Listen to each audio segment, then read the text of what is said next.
the MS Michigan Man 64 podcast. My name is Brian Wallace, and I am the MS Michigan Man 64. The MS Michigan Man 64 podcast is about chronic disease awareness. I have had multiple sclerosis for the last 27 years. It's an invisible chronic disease that I've been battling for half of my life. I want to share with you what it is like living with the chronic disease from my experiences and the experiences of other chronic disease warriors. We can fight to have a voice to those that want to listen. Together, we can motivate and educate. Hi, and welcome to the MS Michigan Man 64 podcast. Today, I am so excited that I have an individual that was recently diagnosed with multiple sclerosis. But the thing that is really interesting about this guy is that he is actually, his career has been in the mental health field his whole life. So now he is, instead of taking care of patients with different mental health issues, he's actually a patient himself dealing with a diagnosis of multiple sclerosis. His name is Jonathan, and he is from the state of Massachusetts. How are you doing today, Jonathan? Hello, I'm doing well. Thank you so much for having me. Very well. I appreciate it. I appreciate you coming on, Jonathan, and helping to explain multiple sclerosis a little bit better and just spread awareness and just talk about your story. Now, you just recently got diagnosed with multiple sclerosis the last couple of years, and you've worked in the mental health field your whole life. So just kind of like explain what you do for a living, and then we'll go get into your diagnosis, and we can talk about how that affected your mental health and all that. Sounds good. So yes, I'm a registered nurse with the state of Massachusetts Department of Mental Health. I've actually worked for the Department of Mental Health most of my career, starting back in 1996, leaving a couple times for different reasons, but coming back. And as of right now, what I do is I'm the director of operations for the state mental health inpatient system. So I oversee, we have 8 hospitals, and I kind of oversee the clinical and administrative operations of those 8 hospitals. Gotcha. But I have worked in mental health my entire career, and it's been amazing. Yeah. I can relate to that. I worked in the prison system in the state of Ohio, and I was in a mental health unit. Me and you have a lot of similarities in our career paths and all that. So you just got recently diagnosed with MS, Jonathan. Can you kind of take us through how that path happened? What kind of symptoms you were experiencing? Yeah, definitely. So actually, my diagnosis happened in August of 2022. But honestly, it goes a year before that in July of 2021, when all of a sudden I became numb from the top of my head and down my right arm. And I, of course, got immediately scared. I'm like, why am I top of my head and things? So I go to the emergency room. They do an MRI, and they just did an MRI of my brain. They didn't do one of the spine. They didn't, and nor did I even ask for it to, because I didn't know anything. So they did an MRI of my brain, and it came back clear. There was nothing on it. I looked at it. There was nothing there. It looked good. So they actually tested me for Lyme disease. And I don't know if you know anything about Lyme disease and the testing for Lyme disease, but the testing for humans is not very good. It comes up with false negatives a lot. False negatives a lot, or false positives. It's not usually accurate. So they started me on the meds for Lyme disease. He says, I live in an area, by the way, that should be known, that I live in an area that is prevalent for Lyme disease. We have it all over the place. So they start you with antibiotics, the course like you're supposed to, and on my merry way I went. And over 3 weeks, I got better. And I said, okay, well, I guess that's what it was. So sounds good to me. Went back to my PCP, and they said, yeah, you seem pretty good. All right, we'll just carry on. But then over the past year, I would be saying to my wife, I just don't feel right. Like, I feel tired all the time. And I'm a pretty get up Yeah. and go kind of guy. And I just felt Yeah. tired all the time. And then came May, and I'll never forget, May of 2022. I was doing some yard work and I went numb down my right leg from the hip all the way down. Now, Mm, that should have been my clue to say, hey, you should probably go to the hospital. But I'm a nurse. I think I know what I'm doing. I right. got a back problem and I got to get this done. So we're going to keep going. Well, the other leg went numb. Now I was getting scared, but this is my own issues. As I got scared, I tried to ignore it and treat it Yeah. myself. Yeah. Right? I would have my wife massage my back. Yes, I think it's getting better, blah, blah, blah. So that was in May. Well, then fast forward to the end of July, early August, I was going scuba diving and I had to write a check at the scuba shop. We were going on Hmm. vacation. I didn't give him a check and I couldn't write. I was like, what is going Mm, on? Why can't I write? And I went on the yeah. dive and I did my thing. And next thing you know, that now my left hand started doing what my right hand was doing in the year before.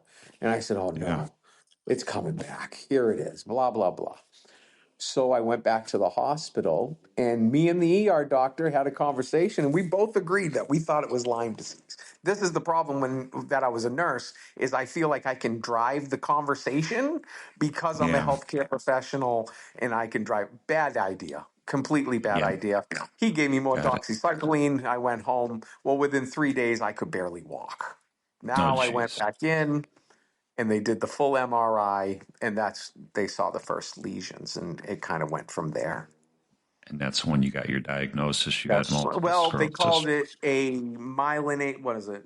Demyelinating condition. demyelination. They didn't call it Yeah. MS, but then the first neurologist that I saw, he labeled it. He diagnosed it right off the bat. Yeah. So, how old are you at this point, Jonathan? When I was when this all 45, happened? 45 45 years years old. old. Yeah. 45 years old, and you're working in the field of mental health your whole life, and you just got the news that you got multiple sclerosis. How does a mental health care professional, how does somebody that is trained to help people with their mental health crises, how does he handle that news of getting, hey, you know what, you got multiple sclerosis? Because I know that that's a huge hit to your mental health. Um, it was really the demyelinating talk, that first initial talk, that I wasn't prepared for. It just wasn't what I was in my remember my wife had said, don't say anything to, if whatever you find out, please make sure I'm there when you talk to him, because she knows how I can get. Like, I can get very anxiety and I get nervous and all these Sure, kinds of sure. things. So she said that, and they didn't. They kind of just dropped it on me after I'd been up in there for like hours and feeling like crap. So I didn't handle it well at all. And honestly, I Yeah. didn't handle it well most of the time. I tried to shut the mental health part of it out and Mm, deal and engross myself into the science of it, which was not yeah. helpful. Yeah, So, I know a lot of people do that, Jonathan. I know when I first got diagnosed, and this was before really the internet was even around. You get that diagnosis of multiple sclerosis, and the first thing you're thinking of, okay, I'm screwed. And once I was able to look on the internet, then now you're looking at, okay, is there going to be a cure? It's just your head is just spinning from the date that uh, you get that word, those words, you got multiple sclerosis, your head just is spinning and you're trying to get a grasp on that. yeah, it was really tough. We got I would fake it till you make it kind of situation, right? Nobody, Yeah. I'll keep work. I worked. I never took any time off. I worked from the hospital room because I could work remotely, and COVID had already kind of happened, so we were very used to working remotely. So I had my Right. wife bring Right. my laptop in. I would go into meetings, but wouldn't put my camera on, of course, because I looked like hell.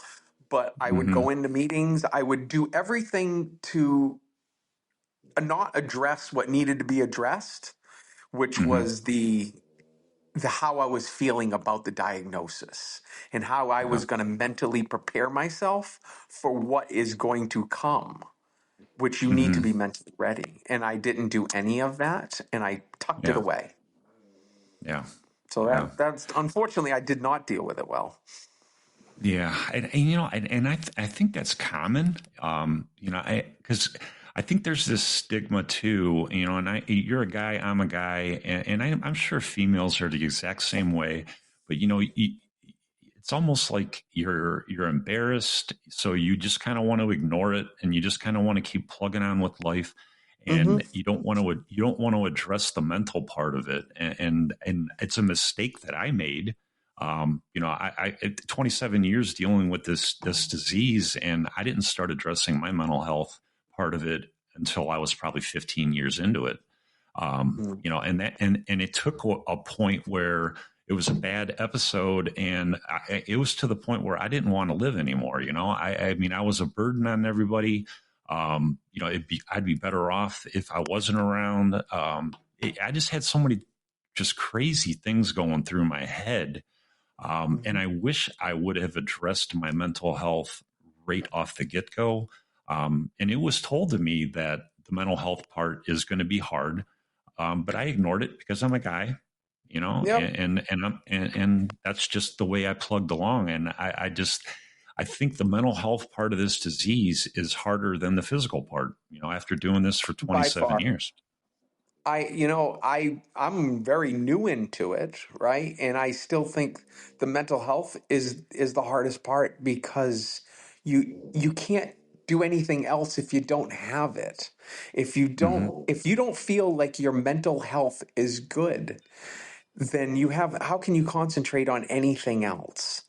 Yeah. And you need to be able to do that. And I think you really touched on, I'm being a male and you being a male, that you're supposed to have this persona that you don't need that and that you don't need this. And it goes even a step further, that when you're working in the mental health field, that you work with people with mental illness, you don't have mental illness. Well, that's totally untrue. Let Right. me tell you, that's over and over and over. But, you Yep. still have a lot of those overlying feelings that we don't talk about my stuff here. We're here to help all of our people. We're not here to talk about my stuff. I'll deal with my own. Well, you know what, Right. that I found, and it's through it because I got a great team, that they rallied around me.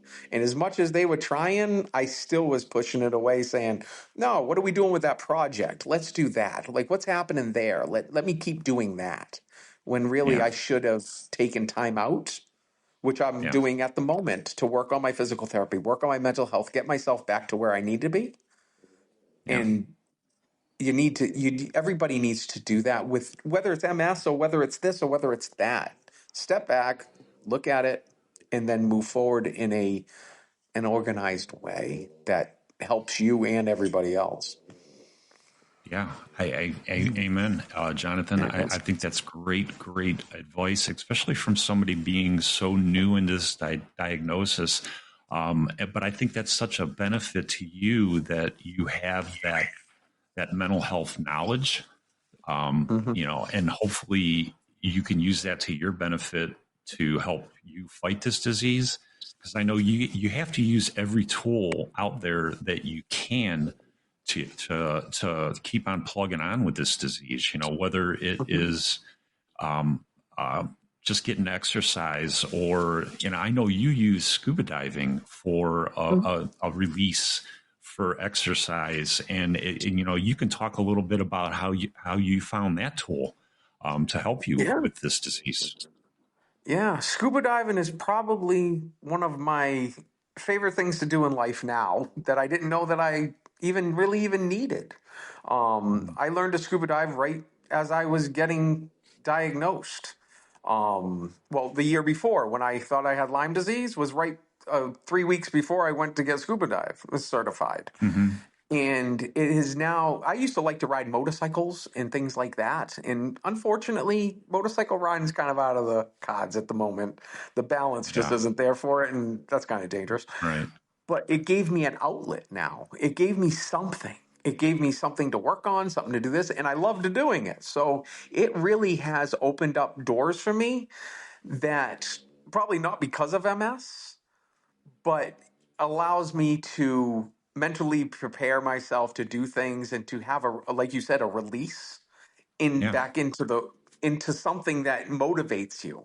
You have to have things that motivate. You have to have hobbies. You have to, no matter what you're doing, you're right. You can't Yep. just stay stagnant with doing nothing and just working. Nobody likes that.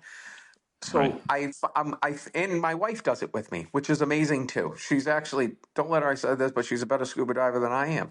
Um, and she does it with me. And to have somebody who goes around the world now with me and is able to do it is such an amazing thing that we didn't even know we needed. We didn't even know we were Yeah. just looking for a new hobby during the end of COVID. And look Yeah. what it's turned into, which is, I love it. I try and go away at Yeah. least once a month during the winter. Yeah. Yeah. I mean, and and that is a mental health. My mental health release is my wife and I. About 5 years ago, we bought a place up by Lake Erie, right on the lake, and that's my mental health release. There you We go. go up there almost every weekend, and it's just so serene. And I sit by the water.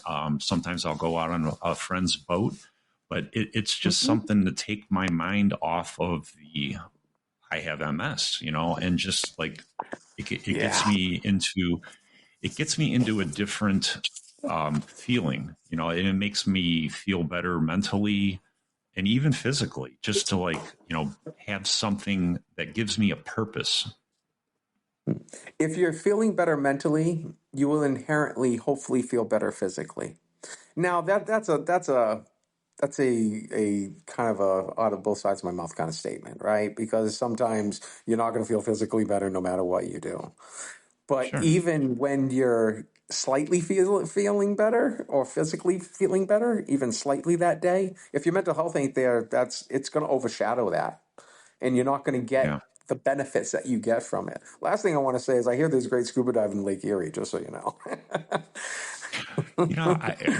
That was always on my bucket list, but I know we were talking before we started recording. I don't think my legs would be able to do it now, but I mean, I envy you to even be able to do it, and you take advantage of still being able to do it.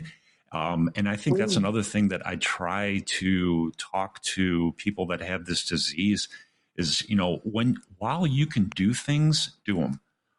Yes. When I was able to play golf, I was playing golf with multiple sclerosis. I was out there playing 18 holes, when I could. I was on a golf cart, of course. I couldn't walk it, but I could still swing a club. So I didn't let Hmm. MS stop me. When MS stopped me from being able to golf, I still found an outlet. I play a video game on my phone that's a golf game. So I Yeah. can't go out there and physically golf, but it's still an outlet, a release. And I find that when you have a chronic disease, you got to find it. You got to find those Yeah. things. You got to find those. You got to find those little things that take your mind off of the disease and gives you some relief mentally. It's not the thing, it's the feeling. Yep. It's whatever it is that gives you the feeling that like you said, not as that takes it off of the disease, off of whatever other issues you got like in life that's happening. Because that's another thing I had to learn. MS isn't everything. There's going to be other things that happen. Like I'm gonna stub my toe, or I'm gonna or I'm gonna hurt a shoulder, and I'm going to get sick. Those things are going to Mm-hmm. happen, and I can't be like, oh, those things can't happen to me, I have MS. No, those Yeah. things are still going to happen, Yeah. and you need those things. So good for Yeah. you, man. You gotta do those. So I encourage everybody to really find what works for them, and I'm trying to find out what works for me too, by the way. I'm not even Yeah. close to knowing, but I It's found not. one It's a thing. never. Now I need more. It. Yeah. It's a never-ending battle. I mean, because you find something that you can do, and then when you can't do it, you got to find something. You got to find something else. And it's a constant battle. Let me ask you this question, Jonathan, because being and this is kind of why I really was excited about having you on, just the mental health part of it. So you're 45 years old, getting diagnosed with this. You're already established in your career. what would you, what would, I was 26. I was just starting out. It was basically my first entry level job out of college and all that.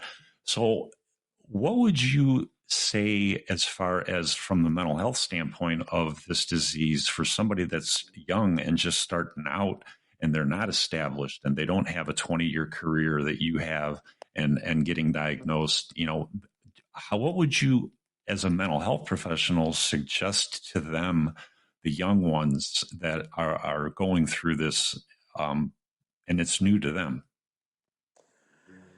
So, I mean, I think I would say to them that is to be true to yourself, right? Know your limitations because we all need to, right? I like to think, when I was playing hockey as a kid, I'm never going to be a hockey player, though. I'm never going to play for the Bruins or something like that.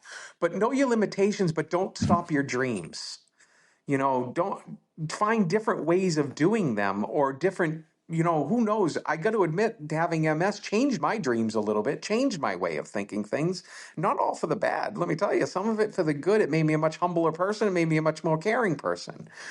But don't stop that, but take care of your mental health first. Get yourself situated. The thing that they didn't tell me when I was first diagnosed, they told you here's some support groups. It's gonna affect you mentally. They'll warn you, but they don't give you in depth like what you should do. No, you should go find a therapist. You should go do this. You should find what works for you, and not just any therapist. Don't just go find one out of the book. Find one that's good at, somebody who's managing illness, chronic illness, somebody who's managing grief, because this is grief. You're going to grieve your life. You're going to grieve it every Mm-hmm. day. You're going to say, "Oh my God, why am I doing this? Why is this like this?" And that grief isn't gonna. You're gonna still continue to grieve. I grieve my old life all the time. But you know what? Mm-hmm. I grieve my grandfather too. You know what I mean? Like the grief doesn't Yeah. go away, but you find other things that bring you forward. And if Yeah. you let it and you work on it, you might find things that you never even knew you needed or that you Yeah. wanted. Wow. Wow. Yeah, like scuba That's diving, which is awesome. an easy one. Right? Scuba diving is an easy one. I didn't know that it was going to mean this much to me in my life. I went to Mexico in 2015, did a snorkel trip, and I said, "Oh, that looks like fun," and we're looking for something to do. I didn't know Yeah. that it would actually catapult me into, it's become everything. If in a lot of Yeah. ways for my entertainment and my hobby, but Yeah. it also gives you an outlet to find what you want to do professionally as well. I try and say Yeah. that to anybody young looking. I mentor some new nurses at times, and they're always like, "What kind of nurse do I want to be? What kind of nurse do you want to be? Like, think about what you want to do, and think about it in a real way." Yeah. Yeah. So that's Yeah. what I would tell them: is sit back and look at it, be realistic, but don't shatter your dreams. Don't shatter them. Yeah. Maybe change them a little bit. Yep. I love it, man. That's great words. I I've pretty much lived my way my whole life like that with this disease, Jonathan. And yeah, I totally agree with you. This is not a death sentence by any means. I mean, I was 27 No. when I got diagnosed, and I'm living a damn good life, and I'm using this podcast as my outlet now. Because I'm to the point where I'm not able to work, but I still want to contribute to society. So my way of contributing is to talk about multiple sclerosis and chronic diseases, and just so people understand them a little bit better, because I don't think Mhm. there's is a lot of understanding about what this disease and all the other chronic disease like Parkinson's or CRPS or whatever. I mean, people don't understand them. Yep. So this is my new outlet, to try to help people to understand this stuff a little bit better. Yeah, it is amazing, and we need that. We need people that do that. And the thing that I've been looking at lately, so on the other side of it, is what are healthcare professionals?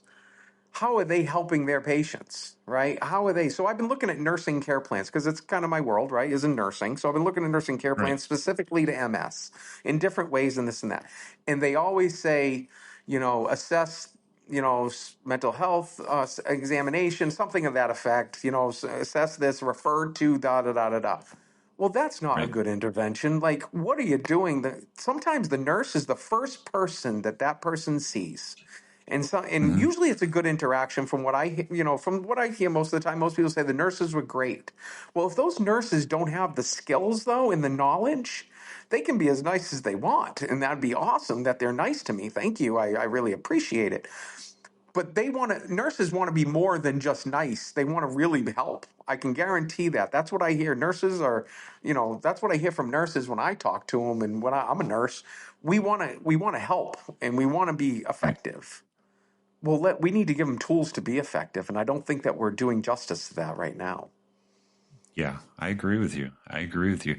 So, what would you tell somebody that is like just pretty new, like you, and they're not even diagnosed yet, as far as being in the healthcare field, as far as advocating for themselves to get answers? Because I talk to a lot of people Mm, that it takes 3, 4, 5 years to get a diagnosis, and I'm like, I don't understand how you this is that's a strain on their mental health too. mm. What would your advice be to advocate for themselves with the healthcare professionals? First, take ownership of in yourself, right? We were taught as society that the doctor's the doctor, and they're the leader, and they're the ones who make the decisions, and we need to listen and follow. And if it goes really off, then we can go for a second opinion. That that's old way of thinking. We run in a multidisciplinary world, which we should, and that patient is part of it. So making sure that they're advocating for themselves, but if they don't like the answers that they're getting, it's okay to ask for second, third, fourth, fifth, sixth, whatever opinions. Your healthcare, it's your body, it's your Yeah, this. Now, if you get to the third, fourth person and you're seeing and you've heard the same thing, one, two, three, four, well, deductive reasoning, maybe that is the answer or what they're saying. But if it's we don't know, I hate we don't know. We don't know is or let's monitor or this or that. That's a big one. We'll monitor and check again. No, yeah, let's find out. Have we gone every avenue? Have we checked off all the boxes? And what yeah, are all the boxes? Educate. You need to educate yourself. Now, that doesn't mean jumping down into a science, and into every book and in God, stay away from WebMD and things like that because it will just go haywire. But educate yeah, yourself on what you want to look for, what you want to know. Write that stuff down. Keep a journal. If sleep is your problem, then don't just go into the doctor and be like, "Hey, I can't sleep. This isn't. I can't sleep." No, take a journal. Take a week, and really write everything down and say, "Doc, this is what I got." Data runs everything, they say, right? Data shows everything, and it does in a way for objective and those things. So give them objective data and then bring in your subjective part. A lot of people just bring subjective data. They don't bring objective yeah, data with them. And there's enough yeah, tools I think, in the world on the internet and different things, because I've looked at them now to do different things, that you can easily track data. I yeah, think, using sleep is an easy one because you can literally get a sleep tracker and you can say, oh, I woke up 3 times and I only had to pee once, but I woke up 3 times and this was the reason, and go back mhm, and talk to them about it. Have a real conversation. But remember, you have to have a provider that's willing to listen to that conversation. yeah. It has to be A and Yep. B. It can't just be A saying nothing to nobody. It has to be an Right. A and B back and forth conversation. So, Jonathan, let me ask you this question.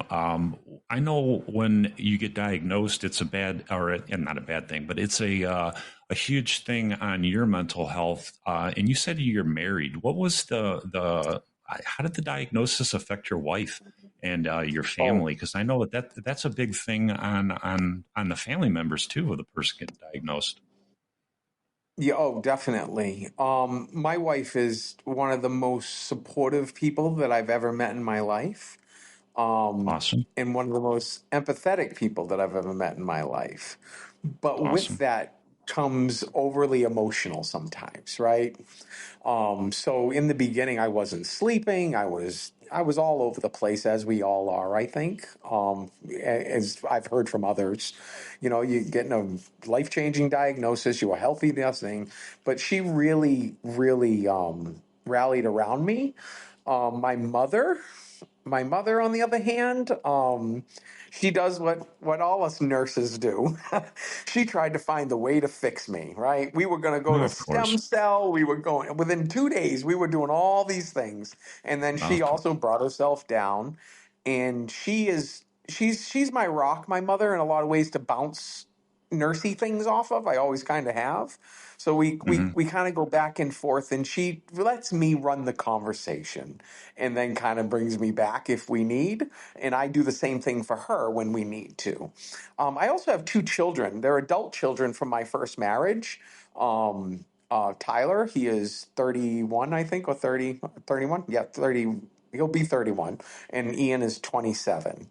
Okay. And they have been absolutely amazing. Now, of course, they're boys, and but they've been amazing, and they've anytime I've asked them to do something, they always come over. They always do what I need them to do. Like, perfect example, my son always makes sure he comes over and does the oil changes on my car now, where I did it myself before, but he makes sure that he do it. So they make sure that they're involved. And my little one, he's really, he also works for the state in the Department of Mental Health now too, doing the job that I did when I first Oh, started. okay. And he is Nice. becoming that person that I wanted him to be in this job, which we talked about Awesome. earlier on how it's hard Yeah. being, in that field and being a male, or just being young in that field sometimes is hard. But he has Hmm. embraced his skills that he's learned working and actually dealing with his father, which is great. You know what I mean? So they've been Yeah. extremely helpful. But it does take a toll. I think it takes a toll on the whole family because Yeah. they care about you so much that they don't like to see you hurting. And Right. you have to let them care for you, but also let them know that you're going to be okay, and that this isn't a death sentence, and educating them because Right. like I said, I'm a nurse, my mother's a nurse, but neither of us are medical nurses in any way. We're both psychiatric nurses. Hmm. So we're limited on our knowledge too, and almost to a fault, right? We think we know something, but we really don't, and we look Right. it up. But in making sure that they know where you're at, and that if you are progressing or you are getting better, that you allow them to know those things. Because a lot of times, with me anyway, I like to keep things in. Yeah. I don't like to be overly outward, because you don't want to say, "Oh, I'm feeling better," and then tomorrow you feel like crap, and then you're like, "Man, Right. everybody's going to think Right. I'm either lying or I'm not as bad as I am," and that's a part to get over. But your family will support. Hopefully, your family will support you. Yeah. And mine has been I can't my family and friends. I mean, I hang around with a lot of, I used to, like I said, ride motorcycles, right? Well, I can't ride Hmm. motorcycles anymore. Well, that's what people like to do. So I bought one of those little three-wheel car things, right? So that I follow behind them in it, right? And they can Yeah. go on all the Yeah. motorcycle runs with it. And they Yeah. have embraced they make sure that they do things in the afternoon, because they know that I don't do things in the evening. So if it's possible to do in the afternoon, include me. Awesome. They always make sure they do. And That's I awesome. I feel very blessed to have all that in my life. And there Yeah. hasn't been, I don't think, I haven't had really any negativity per se, that I've either that or I haven't really, I just don't pay attention to it, and maybe it kind of goes over my head. But Yeah. I haven't had any negativity, thank God. Good, good. That's awesome. That's, because Yeah. I hear all kind of stories. I hear family members that I hear spouses that walk away after a diagnosis, and Yeah. kids. So I mean, that's just so important. It's important for you. I mean, it's important for your mental health Hmm. just to have that family support, and it's It just is. awesome. It's good to hear, and I really appreciate you coming on here, Jonathan, and just sharing your story and also your expertise. I love, if I can ever get doctors on here or nurses, and especially, people that are even diagnosed with this disease themselves, just to help spread awareness. And I really appreciate that. And I would love to Mm. have you on again, because I know that there'll be a lot of people that'll have questions for you. Being you're in the mental health field, and you have so much to offer, and now that you're diagnosed, just with the mental health part of it, I really appreciate you a lot.